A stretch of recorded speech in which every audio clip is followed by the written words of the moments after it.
ও মা গো মা, কি কইতাম, দেশের অরাজক অরাজক, বিদেশের গরম, ওরে বাঁচতে পারি না বাঁচতে পারি না।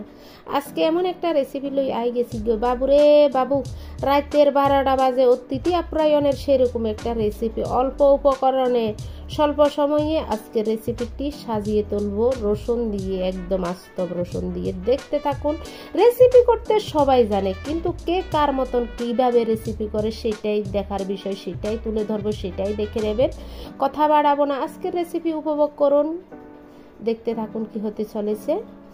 যদি ভালো লেগে যায় প্লিজ শেয়ারটা করে দেবেন, প্লিজ প্লিজ। নমস্কার মাই লাভলি ভিউয়ার্স, সবাই কেমন আছেন? আশা করি আমার ভাই বোনেরা সবাই খুব খুব ভালো আছেন। আমিও ভালো আছি ভগবানের অশেষ কৃপায়। অন্তস মম কিচেনে সবাইকে জানাই সুস্বাগতম। আজকে আবার বরাবরের মতন চলে এসেছি আরেকটা নতুন পর্ব নিয়ে। দেখতে থাকুন কি হতে চলেছে। দেখার সাথে সাথে প্লিজ একটা লাইক করে দেবেন, সুন্দর একটা কমেন্ট করে দেবেন। যদি ভালো লেগে যায় প্লিজ একটু শেয়ার করে দেবেন। আশা করছি আজকের রেসিপিটি ভালো লাগবে, দেখতে থাকুন প্লিজ। এটার আগে বলে রাখি, যারা আমার চ্যানেলে নতুন এসেছেন প্লিজ আমার চ্যানেলটা সাবস্ক্রাইব করে দেবেন, পাশে থাকা বেল আইকনটি টিপে দেবেন। প্রথমে দেখতে পাচ্ছেন এখানে আমি বড় একটা বোলের মধ্যে মুরগির মাংস নিয়েছি।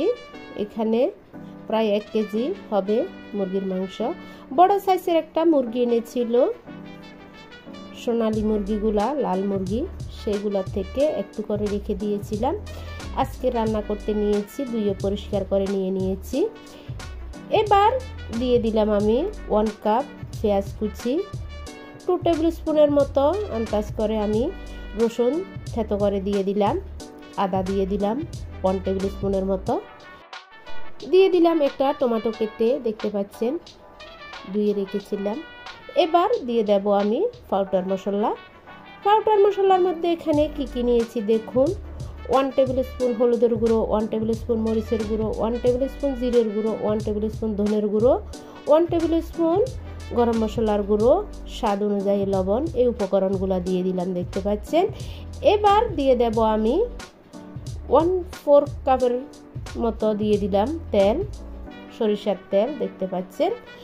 এবার এই উপকরণগুলো সম্পূর্ণভাবে আমি ম্যারিনেট করব হাত দিয়ে, ভালোভাবে মেখে নেব। মাখতে মাখতে একদম লাল চলে আসবে। এই মাখার মধ্যে অবশ্যই চিকেনের স্বাদটা চলে আসে।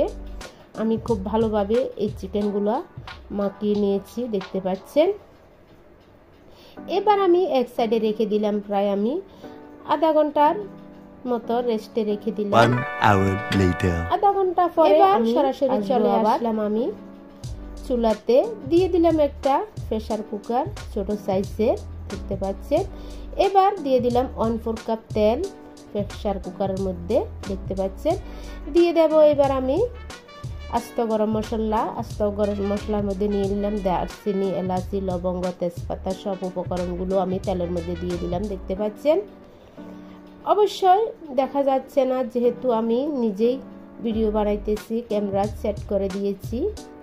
আমার ছেলে বাসায় নেই, সেজন্য ক্যামেরাটা আর ভালোভাবে ধরতে পারছে না। আমি সেট করে নিয়েছি।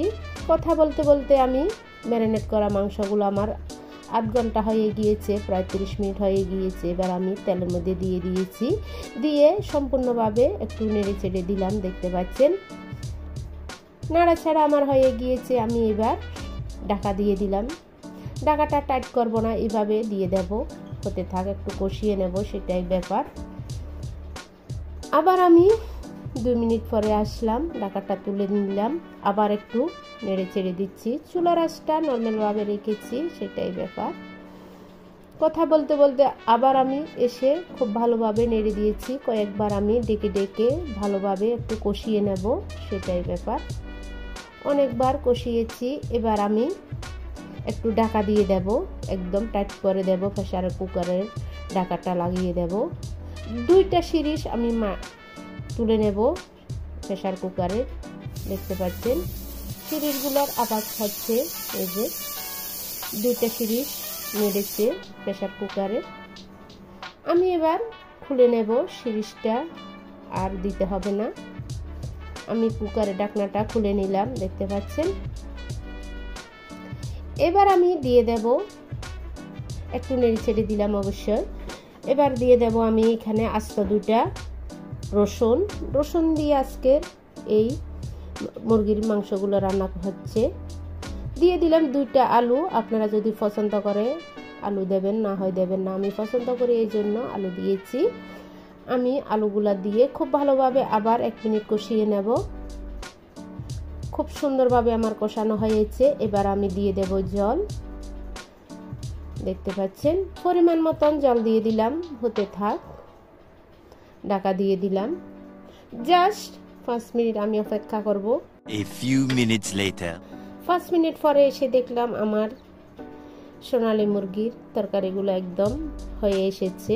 এই যে দেখুন কত সুন্দর হয়েছে, খুব ভালো হয়েছে।